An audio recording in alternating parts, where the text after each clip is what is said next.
आत्मानुशासन ग्रंथ में अपनी चर्चा चल रही है कि मुनिराज ही वास्तव में सुखी है और कोई सुखी है ही नहीं।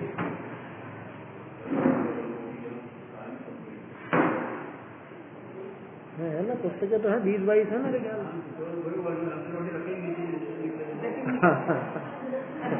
चलो कोई बात नहीं, आज मौसम भी बहुत गड़बड़ है।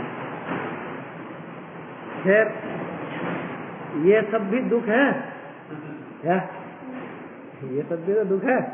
अपन स्वाध्याय करना चाहते हैं, अभी मान लो जब घर से निकले तब बाद में आंधी तूफान चालू हुआ।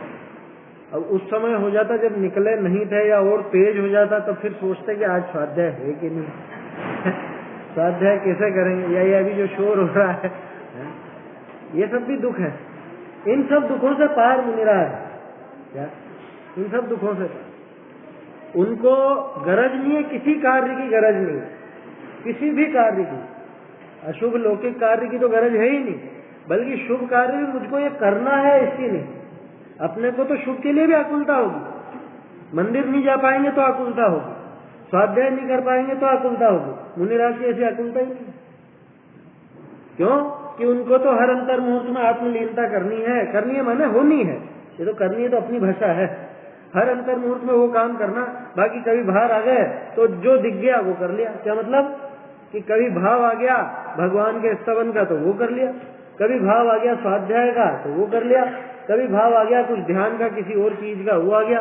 ध्यान माने वो दूसरा है ना, आत्म ध्यान छोड़ के अन्य भी तो ध्यान करते हैं ना, सिद्धों का ध्यान लगाते हैं, अरहंतों का ध्यान लगाते हैं, तरह तरह का ध्यान होता है। धर्म ध्यान, पदस्थ, रूपस्थ, रूपातीत, पिंडस्थ, इस तरह के 4 प्रकार के वो भी होते हैं। वो सब प्रैक्टिस है, वो उनकी आत्मलीनता के लिए वो सारी प्रैक्टिस। तो उनको आकुलता नहीं है। ऐसा या इससे भी भयंकर आंधी तूफान वहां आए जंगल में, मुनिराज को क्या परवाह कि वो उसमें तो सही बाजे झंझा व्यार है गुरु स्तुति में, मुनिराज की उसमें है। हाँ वो है, और एक वो धूधरदास जी के जो है दोनों, गुरु स्तुति और गुरु वंदना, बहुत सुंदर रचना है। ते गुरु मेरे उर बसो, है ना, ये भव जलधि जिहाज, बहुत सुंदर रचना है। तो मुनिराज को कोई फर्क नहीं पड़ता, इसलिए वो परम सुखी हैं। और यहाँ संसार में तो सभी जीव दुखी हैं, चाहे धनवान हो चाहे निर्धन हो। चलिए, अब आशा के त्यागी मुनि सदा सुखी ही हैं, ये आखिरी पंक्तियां देखी थी अपन। आशा के त्यागी महामुनि सदा सुखी ही। इसका मतलब क्या है? कारण भी दे दिया इसके अंदर। सुखी क्यों? कि आशा के त्यागी इसलिए, आशा के त्यागी महामुनि, ये मुनिराज का विशेषण तो है ही सही, लेकिन सुखी होने का कारण भी यही है कि सुखी क्यों है? कि आशा के त्यागी है। विषय आशा वशातीतो, विषयों के आशा के वश से जो अतीत है, जिनके वो आशाएं बची नहीं, इसलिए वो सुखी है। जिसके आशाएं पड़ी हुई हो वो सुखी कैसे? अब ये मुनियों के गुणों की प्रशंसा यहाँ पे बता रही। ये भी बढ़िया छंद है दोनों के। मेरे ख्याल से ये भावार्थ वगैरह तो हो गया था। हाँ, मन और इंद्रियों को जीतने वाले आशा के त्यागी मुनि सदा सुखी ही है, यहाँ तक बात हो गई थी अपनी। अब आगे 2 छंद हैं, 2 अलग अलग तरह के छंद हैं। ये शिखरणी और हरिणी दोनों 17 अक्षरों के छंद हैं। गिनोगे तो 17 ही अक्षर आएंगे हर एक लाइन में, लेकिन दोनों की धुन अलग बनती है। देखो, यदे तत्स्वच्छंदं विहरणम कार्पण्यमशनम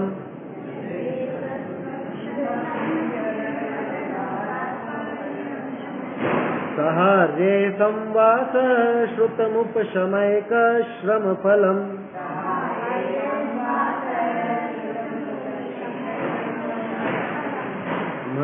मनोमन्दस्कन्दं बहिरपि चिरायाति विमृशन्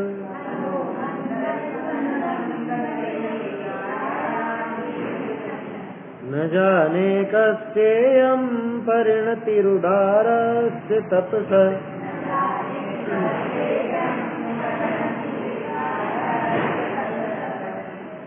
विरतिर्तुला शास्त्रे चिंता तथा करुणा परा।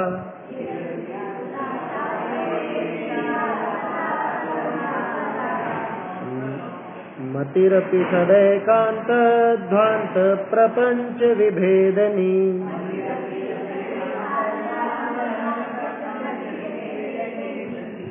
अनशन तपश्चर्या चान्ते यथोक्त विधान तो।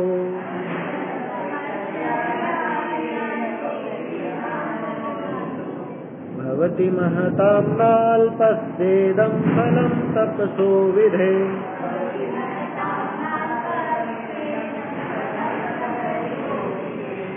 ये दूसरी लाइन में सहाय नहीं है, वो सहार्य है, यह पे र लगेगा। यदेतत् स्वच्छन्दं विहरणमकार्पण्यमशनम्।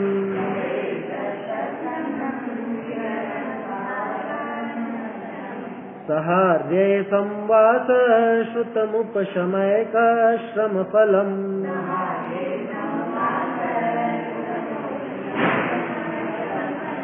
मनोमन्दस्पन्दं बहिरपि चिरायाति विमृशन्।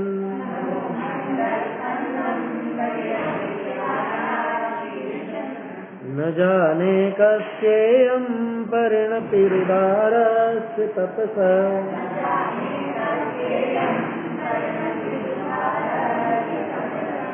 विरतिर्तुला शास्त्रे चिंता तथा करुणा परा।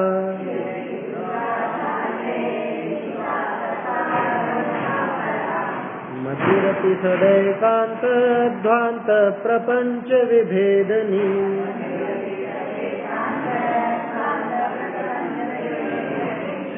अनशन तपश्चर्या चान्ते यथोक्त विधान तो।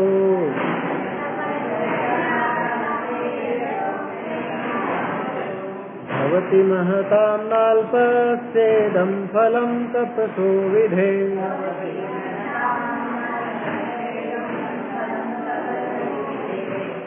हो स्वतंत्र करते विहार अरुदीन भाव से रहित अशन। मुनिजन के संग वास करे अरु स्वाध्याय श्रम फल उपशम। निज स्वरूप से कभी बहिर्मुख होते तब भी मंत्र प्रवृत्ति। नहीं जाने हम मुनिवर की किस उदार तप की परिणति। श्रुत चिंतन अरु जीवों की उत्कृष्ट दया वैराग्य महान। तम एकांत प्रपंच नाश करती जिनकी मति सूर्य समान। अंत समय शास्त्रोक्त विधि से अनशन पूर्वक तजते दे। हे महान तप फल यह परिणत कल्प तपों से नहीं विधे।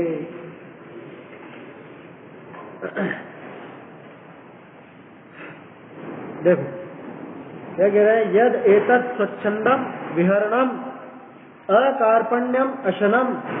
ये मुनिराज की प्रवृत्ति दिखा रहे हैं कि मुनिराज की वृत्ति कैसी है। यत कि जो एतत् स्वच्छंदम, ऐसी स्वच्छंद वृत्ति। स्वच्छंद माने वो स्वच्छंदी निश्चयभाषी जैसे नहीं, स्वच्छंद माने स्वाधीन, बिल्कुल आराम से जो मन चाहा जिधर गए, जिधर का मन हुआ उधर निकल गए। अपन थोड़ा निकल पाए, अपने को तो घूम फिर करके जैसे जहाज का पंछी उड़ उड़ के वापस जहाज पे आता है, ऐसे ही दुनिया भर में घूम फिर करके वापस घर पर पहुंचना है। मुनिराज को ऐसी परवाह ही नहीं है कि कहाँ जाना है, कि कहीं नहीं, कि जाना तो है कि बस जहाँ मन पड़े जिधर चल जाए, कभी किस दिशा में कभी किस दिशा में। अच्छा, मुनिराज बंध के गमन करते हैं क्या है? कि इतना टाइम में वहां पे पहुंचना ही है मुझको, ऐसा बिल्कुल भी नहीं हो।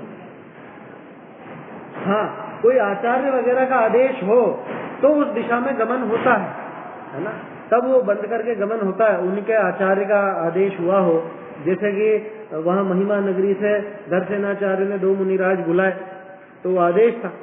अब अगर वीतरागता प्राप्त नहीं हो तब तक उस आदेश का पालन होगा, लेकिन अगर बीच में ही मान लो केवल ज्ञान प्रगटा लेते हैं तो फिर आदेश थोड़ा मान आया समझ। आदेश कब तक है कि आदेश का पालन तभी तक है कि जब तक हम आत्मा में लीन नहीं हो। आत्मा में लीन होने के बाद किसी का कोई आदेश काम नहीं करता। इसलिए मुनिराज की तो स्वच्छंद वृत्ति, स्वच्छंद बिल्कुल स्वाधीन, किसी से बंधे हुए नहीं है। आपने कह दी कि महाराज आपको फला फला तारीख को यहाँ पे पधारना है, आपका ये कार्यक्रम हमने रखा है कार्यक्रम, इसमें आपको शामिल होना है, आपको आशीर्वाद देना है, यहाँ पे उद्बोधन देना है, ऐसे बंध के नहीं होते। स्वच्छंद वृत्ति है समझ में। बल्कि मुझे तो ऐसा लगता है कि लगता क्या है, वो शास्त्रों में आती है सब बात कि जहाँ ऐसी संभावना हो वहां तो जाते ही नहीं, क्योंकि वहां बंधन अपना आप हो गया, वहां राग की प्रवृत्ति विशेष हो ही गई ना। तो यह देता स्वच्छंदम, उनकी तो स्वच्छंद वृत्ति है, मर्जी पड़े तो जाएंगे, नहीं हो तो नहीं जाए, जिधर मर्जी होगी उधर जाए।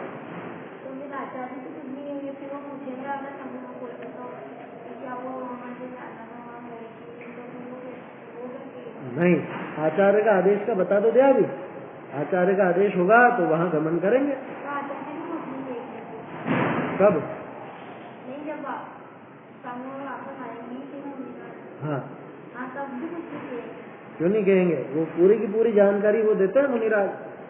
प्रत्येक मुनिराज आहार चर्या के बाद अपने आचार्य के पास जाकर पूरा निवेदन करते हैं, है ना।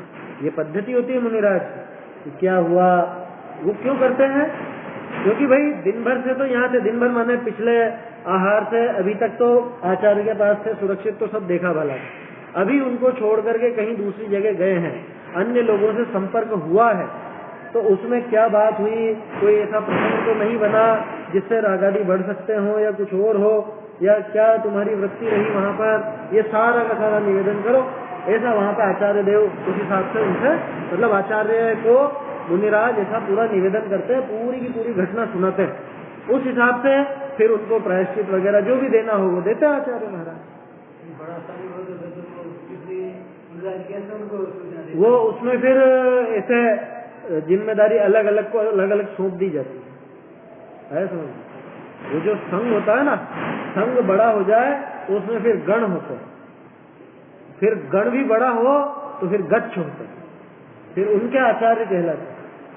जो टुकड़ा सबसे छोटा टुकड़ा उसको कहते हैं गच्छ, और जो गच्छ के आचार्य होते हैं वो गच्छाधिपति या गच्छाचार्य कहलाते हैं, जो गण के आचार्य होते हैं वो गणाचार्य कहलाते हैं, और संघ के आचार्य वो तो सबके आचार्य होते, सबके शरीर है। तो वो व्यवस्था भी चलती है, और आचार्य ऐसे ही नहीं बन जाते हैं कोई भी। आचार्यों की बुद्धि तो वैसे ही बहुत जबरदस्त होती है, उनको तो थोड़ा कुछ कहने में ही पूरी बात मालूम पड़ जाए इतनी बुद्धि होती है, तब जाकर आचार्य पदवी होती है।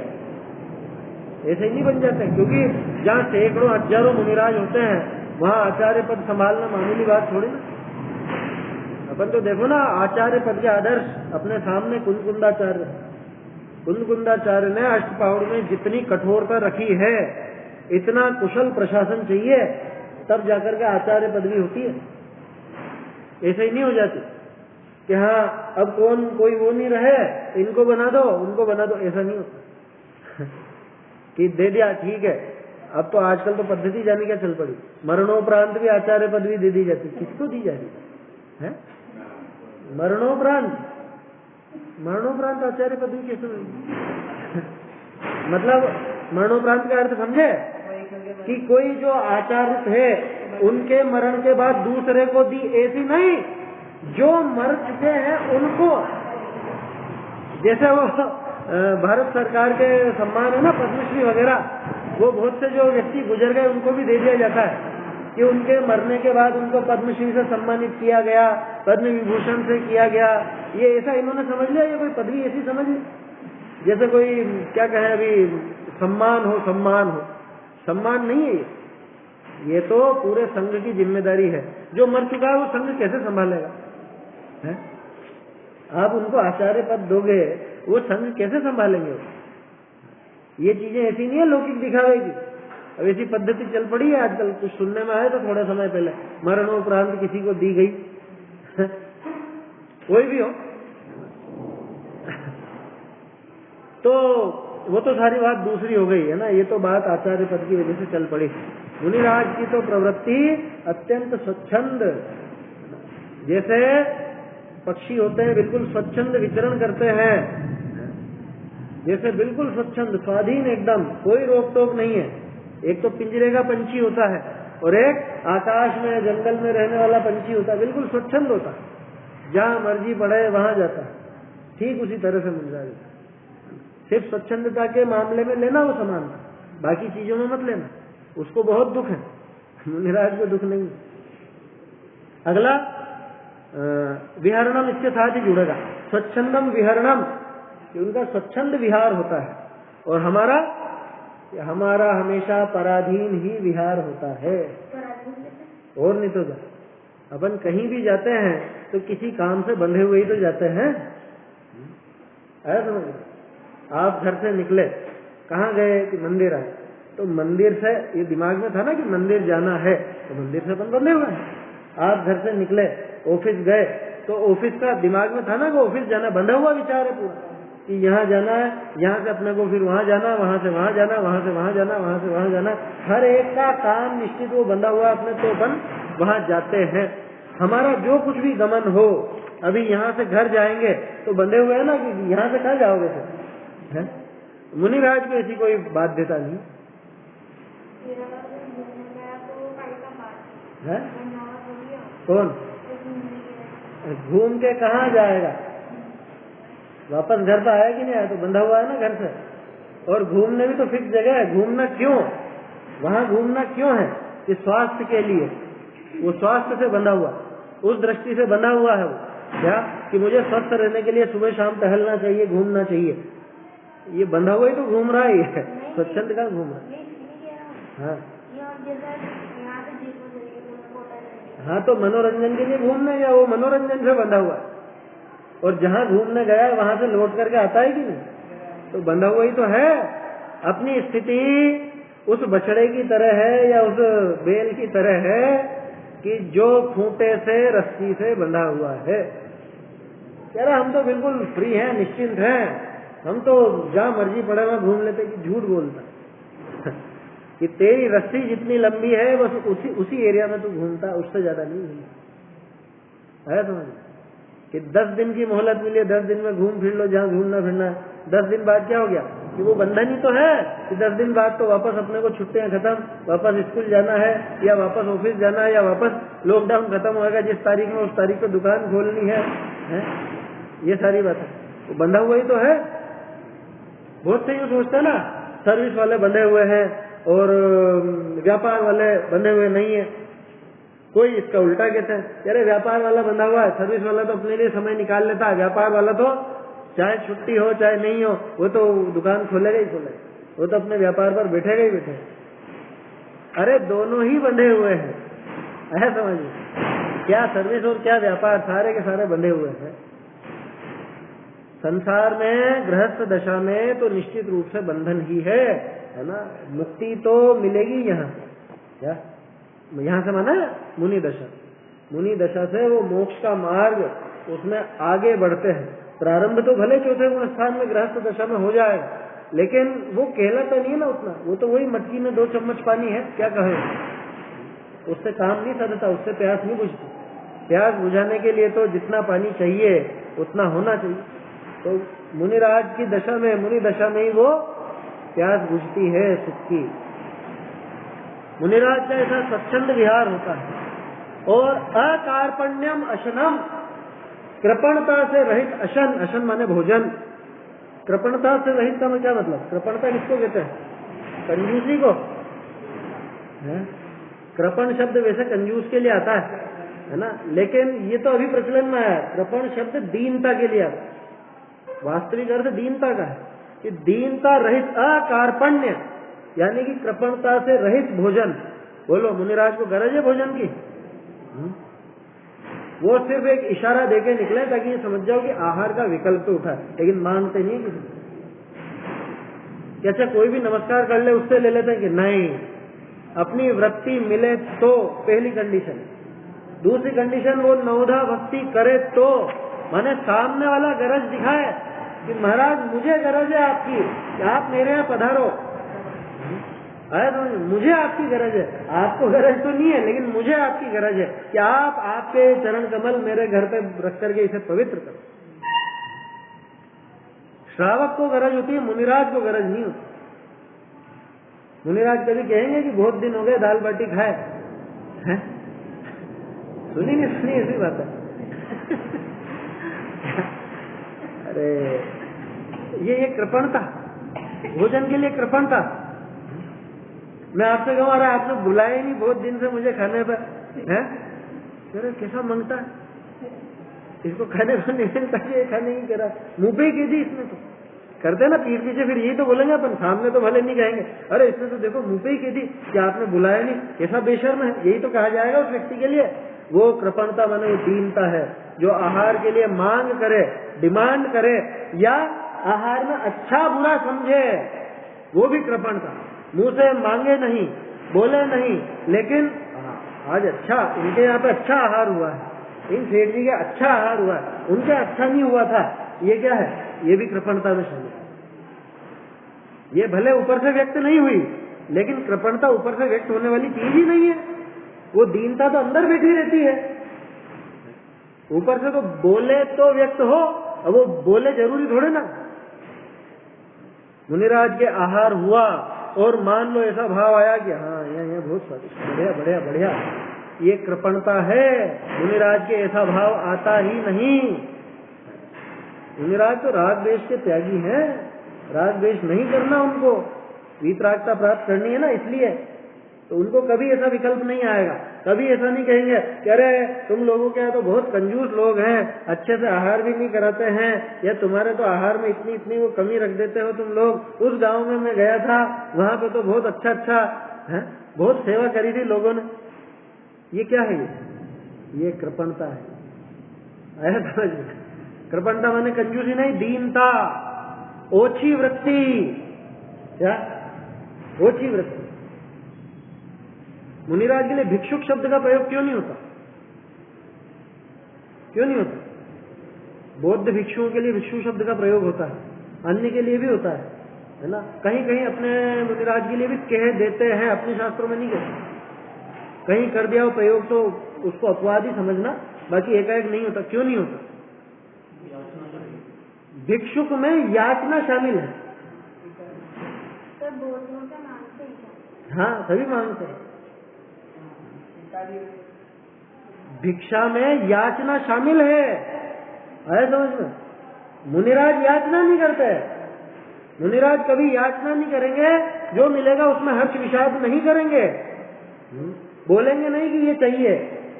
सबसे पहली बात तो खुद की वृत्ति मिले, खुद की शर्तें जो वो किसी को ओपन नहीं करते हैं, किसी को बताते नहीं है कि आज मैंने ऐसी वृत्ति रखी है तुम कर लेना व्यवस्था। मतलब मुझे आश्चर्य होता है कि मुनिराज का तो आहार हो जाना कितनी बड़ी बात होती होगी, सोचो कैसे पता चले, बोलो।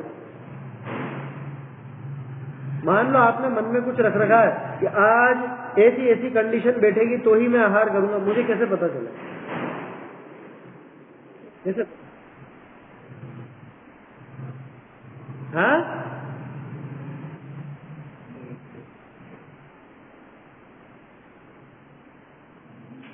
आवाज साफ नहीं आ रही है।